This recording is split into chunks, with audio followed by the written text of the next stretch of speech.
The Coalition has unveiled its long-awaited industrial relations policy, declaring workers have nothing to fear.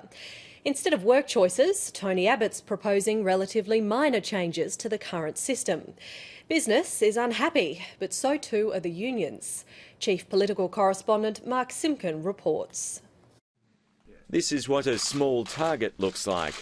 Work choices might be dead, buried and cremated, but the Coalition doesn't want to be haunted by it. What this policy promises are sensible, careful, prudent, collegial changes to a system. The changes include a broader range of things employers and employees can negotiate on, a restored building industry watchdog, and the need for what the Coalition calls genuine negotiations before workers can strike. In essence, we will retain and improve the Fair Work Act. To prove his workplace credentials, Tony Abbott's been a butcher, a baker and a candlestick maker. His IR policy offers more for big business than small, though. Unions are the target. The Coalition's proposing restrictions on union officials' access to work sites, more oversight of unions and tougher penalties for union corruption.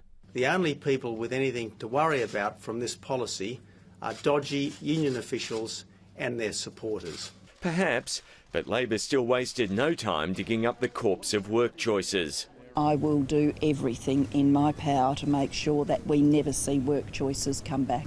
It's here, in black and white, that he has put individual flexibility agreements back at the very heart of his industrial relations policy. I mean, they are AWAs by any other name. Tony Abbott does want to expand Labor's individual agreements, but he's ruled out reintroducing AWAs. The policy also resists tinkering with unfair dismissal laws and penalty rates, despite the urgings of business. Despite some positives, the Coalition's industrial relations policy is too cautious, too modest. There are members of Tony Abbott's backbench who feel the same way. To placate them, the opposition leader's holding out the possibility of a more adventurous IR policy, but only after the election after this one. Anything we adopted as policy for the next election would have to pass the pub test, as they say. In the meantime, he's sticking to light. Mark Simpkin, ABC News, Canberra.